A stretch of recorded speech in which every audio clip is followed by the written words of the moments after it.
వివేక హత్య కేసులో సునీత పిటిషన్పై సుప్రీంకోర్టు ఆగ్రహం వ్యక్తం చేసింది. ట్రయల్ కోర్టు ఆదేశాలను సుప్రీంలో సునీత సవాల్ చేశారు. సునీత పిటిషన్పై సిబిఐ వైఖరి తెలపాలని సుప్రీంకోర్టు ఆదేశించింది. విచారణ సందర్భంగా సుప్రీంకోర్టు చాలా కీలక వ్యాఖ్యలు చేసింది. ఇంకెంతకాలం ఈ దర్యాప్తు కొనసాగించాలనుకుంటున్నారని ప్రశ్నించింది. ఈ కేసులో మళ్ళీ మినీ ట్రయల్ ఏదైనా కొనసాగించాలనుకుంటున్నారా అంటూ ఘాటుగా క్వశ్చన్ చేసింది. ఇలాగైతే కేసు దర్యాప్తు పూర్తి అవడానికి మరో 10 ఏళ్లు పడుతుందని ధర్మాసనం అసహనం వ్యక్తం చేసింది.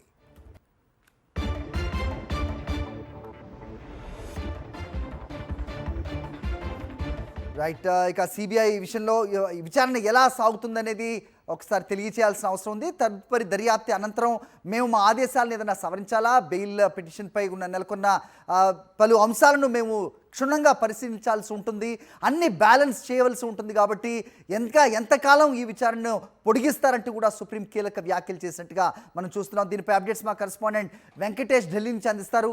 వెంకటేష్, చెప్పండి, సుప్రీం చాలా ఘాటుగానే ప్రశ్నించినట్టుగా చూస్తూ ఉన్నాం.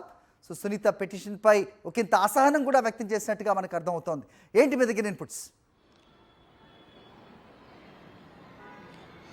వైఎస్ వివేకానందరెడ్డి హత్య కేసుపై ఈరోజు సుప్రీంకోర్టులో విచారణ జరిగింది. జస్టిస్ సుందరేష్, జస్టిస్ కోటేశ్వర్ సింగ్ ధర్మాసనం ఈ కేసును విచారించింది.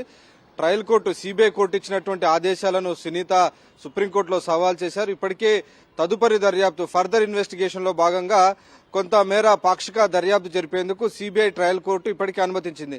దాంతో సునీతారెడ్డి సంతృప్తి చెందలేదు. దాన్ని సవాల్ చేస్తూ ఆమె సుప్రీంకోర్టుకు వచ్చారు. ఈ సందర్భంగా సుప్రీంకోర్టు ఈ అంశంపైన తీవ్రమైనటువంటి అసహనం వ్యక్తం చేసింది. ఇంకెంతకాలం సిబిఐ దర్యాప్తును కొనసాగించమంటున్నారు, ఇది ఇలాగే పిటిషన్లు వేస్తూ పోతే ఈ కేసు పూర్తయ్యేందుకు, సిబిఐ దర్యాప్తు పూర్తయ్యేందుకు 10 ఏళ్లకు పైన పట్టేటువంటి అవకాశం ఉందని న్యాయమూర్తి జస్టిస్ సుందరేష్ తీవ్ర అసహనం వ్యక్తం చేశారు. మీరంతా మరోసారి దీంట్లో మినీ ట్రయల్ ఏమైనా కోరుకుంటున్నారా అనేటువంటి విషయాన్ని కూడా ఈరోజు సుప్రీంకోర్టు ప్రశ్నించినటువంటి పరిస్థితి.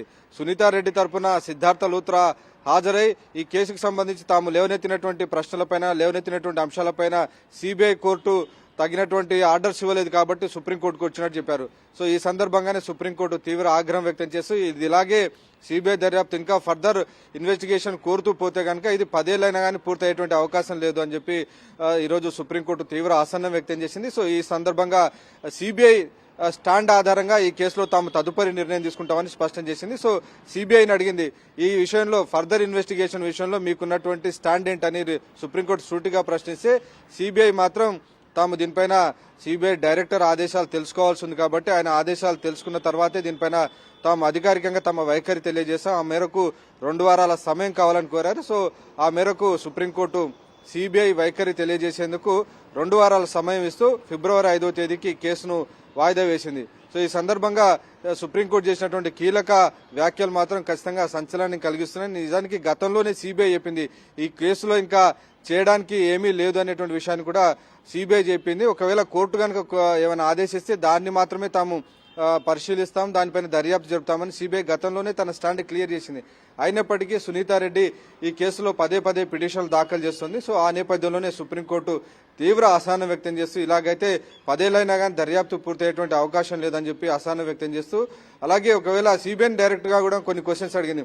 ఒకవేళ ఇందులో ఏమీ లేదు, ఈ కేసులో ఇంకా ఫర్దర్ ఇన్వెస్టిగేషన్ చేయాల్సినటువంటి అవసరం లేదని ఉంటే అది నేరుగా చెప్పండి, మేము కేసును క్లోజ్ చేస్తామని కూడా ఈరోజు సుప్రీంకోర్టు సిబిఐని కూడా క్వశ్చన్ చేసినటువంటి పరిస్థితి. సో ఇప్పటికే ఈ కేసులో నిందితులకు చాలా మందికి బెయిల్ ఇచ్చారు. సో ఆ బెయిల్ రద్దు చేయాలని కూడా సునీతారెడ్డి అనేక పిటిషన్లు దాఖలు చేశారు. సో ఆ పిటిషన్లు పెండింగ్ లో ఉన్నాయి. ఆ పిటిషన్లు పెండింగ్ లో ఉండగానే మళ్ళీ కేసులో లోతైనటువంటి దర్యాప్తు జరగాలి, చాలా మంది ఫోన్ కాల్స్ పైన, ఫోన్ కన్వర్జేషన్స్ పైన దర్యాప్తు జరగాలని సునీతారెడ్డి కోరుతున్నటువంటి నేపథ్యంలో ఇవన్నీ కూడా చాలా పెద్ద ఎత్తున లెంతీ మ్యాటర్స్ ఉన్నాయి కాబట్టి అన్ని అంశాలను కూడా తాము బ్యాలెన్స్ చేయాల్సినటువంటి అవసరం ఉందని సుప్రీంకోర్టు వ్యాఖ్యానిస్తూ సిబిఐ ఇచ్చేటువంటి స్టాండ్ ఆధారంగానే ఫర్దర్ గా ఈ కేసులో సుప్రీంకోర్టు ఒక నిర్ణయం తీసుకోబోతోంది. సో క్లియర్ గా సుప్రీంకోర్టు మనోగతం మాత్రం మనకు అర్థమవుతుంది. ఇప్పటికే చాలా ఆలస్యమైంది. ఆల్మోస్ట్ 6 సంవత్సరాలకు పైగా సిబిఐ ఇన్వెస్టిగేషన్ కొనసాగుతుంది. ఇంకెంతకాలం కొనసాగిస్తారని ఒక మౌలికమైనటువంటి ప్రశ్న సిబిఐకి సంధించిన నేపథ్యంలో సిబిఐ 2 వారాల్లో తన స్టాండ్ తెలియజేయబోతుంది. సో దాని ఆధారంగానే ఈ కేసులో తదుపరి స్టెప్స్ సుప్రీంకోర్టు తీసుకోబోతోంది. Hari. All right, Venkatesh. Thanks for the detailed inputs.